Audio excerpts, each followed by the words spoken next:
मेरा नाम सनी रहमान है और मैं बांग्लादेश से हूँ। ज्यादातर लोग मुझे वीडियो ब्लॉगर और कार्टूनिस्ट के हिसाब से जानते हैं। मैं एक एक्स मुस्लिम हूँ। मैं अपने आप को इंसान बताता हूँ और मेरा धर्म इंसानियत है। मैं ज्यादातर जितना भी वीडियो अपलोड करता हूँ वो सारे बंगाली में होते हैं, क्योंकि मेरा जितना भी ऑडियंस वगैरह है सारे बांग्लादेश और कलकत्ता से हैं, यानी बांग्ला समझने वाले। ये वीडियो मैं हिंदी में इसलिए बना रहा हूँ क्योंकि ये प्रॉब्लम सिर्फ बांग्ला बोलने वालों की नहीं, पूरे हिंदुस्तान के लिए है। पूरे हिंदुस्तान को बताने के लिए मुझे ये हिंदी में बोलना पड़ रहा है। मसला ये है कि मैं काफी दिन से सोशल नेटवर्किंग साइट, फिर यूट्यूब, फिर कई सारे न्यूज पोर्टल जो है उसमें मैं देख रहा हूँ कि 3 तलाक वगैरह, मुस्लिम पर्सनल लॉ बोर्ड, इसके ऊपर बहस चल रहा है। तो सबसे मजेदार चीज मैंने ये नोटिस किया, ये जो मुस्लिम पर्सनल लॉ बोर्ड है वो ज्यादातर औरतों को घेर के लॉ बनाया गया है, यानी औरतों को कैसे यूज किया जाए, औरतों को कैसे हम स्लेव बना के रख सकते हैं। इंडियन कॉन्स्टिट्यूशन जो है उसमें सबसे मजेदार चीज ये है कि अगर कोई खून करता है तो उसको खूनी कहा जाता है, वो मुस्लिम हो, हिंदू हो, कोई भी रिलीजन से हो। लेकिन शादी करने जाए कोई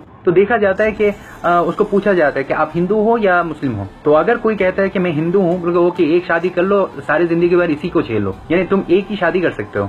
लेकिन अगर कोई मुस्लिम जाता है कि मैं शादी करना चाहता हूँ, बोलो ओके आज एक कर लो और बाकी 3 बाद में आके करके जाना। और मजे का बात यह है कि अगर कोई मुस्लिम अपने औरत को तलाक देना चाहता है, सिर्फ ये बोलने का देरी है तलाक तलाक तलाक, 3 बार तलाक बोल दिया, वो औरत गया, वो मेरा वाइफ है ही नहीं, उसको मैं जानता नहीं, और उसका जो सिक्योरिटी मनी वगैरह है वो देने का जरूरत नहीं है। लेकिन अगर कोई हिंदू अगर अपने औरत को डिवोर्स देना चाहे तो उसको लॉ के थ्रू, इंडियन कॉन्स्टिट्यूशन के थ्रू में जाना पड़ेगा। मुस्लिम पर्सनल लॉ बोर्ड जो है उसमें सिर्फ ये शादी वगैरह का मसला क्यों है, यानी सिर्फ शादी को घेर के क्यों ये लॉ बनाया गया है। शरिया लॉ अगर एस्टैब्लिश करना चाहते हो तो सारे लॉ को इंक्लूड करो ना। यानी ऐसा होना चाहिए कि एक हिंदू अगर खून करता है तो इंडियन कॉन्स्टिट्यूशन के हिसाब से उसको पनिशमेंट दिया जाए।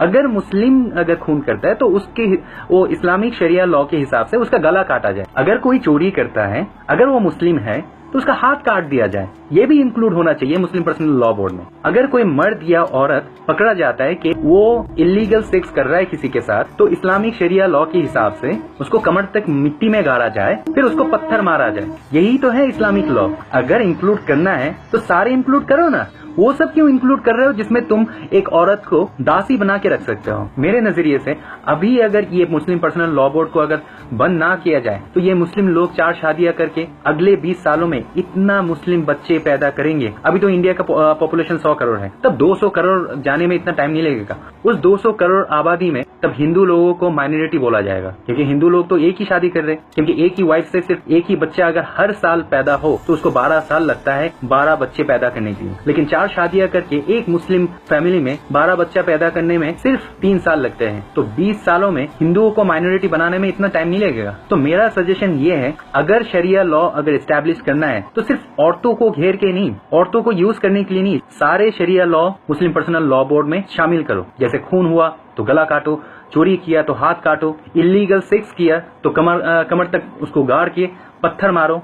या तो हिंदुस्तान में जिस तरीके से ये मुस्लिम पर्सनल लॉ बोर्ड लीड कर रहा है उस हिसाब से हिंदू पर्सनल लॉ बोर्ड भी होना चाहिए, क्रिश्चियन पर्सनल लॉ बोर्ड भी होना चाहिए, सिख पर्सनल लॉ बोर्ड भी होना चाहिए, एथिस्ट पर्सनल लॉ बोर्ड भी होना चाहिए। अगर दूसरे रिलीजन का फॉलोअर्स को पर्सनल लॉ बोर्ड बनाने का कोई परमिशन नहीं मिलता तो मुस्लिमों को भी पर्सनल लॉ बोर्ड चलाने का कोई परमिशन नहीं देना चाहिए। मैं सनी रहमान सारे भारतवासियों के सामने गुजारिश करना चाहता हूँ, आप लोग प्लीज ये मुस्लिम पर्सनल लॉ बोर्ड को बैन करने के लिए आवाज उठाएं, क्योंकि शरिया लॉ 1400 साल पुराना है। ये मॉडर्न सोसाइटी के लिए नहीं है। शरिया लॉ जाहिल अरबों के लिए था, यह हिंदुस्तान के लिए नहीं बनाया गया था। शरिया लॉ 1400 साल पुराना है। वो 1400 साल पुराना लॉ को 2016 में एस्टैब्लिश करना पागलपन है। मुस्लिम लॉ बोर्ड को बैन करें। और सारे हिंदुस्तानियों की तरह मैं भी बोलना चाहता हूँ, जय हिंद।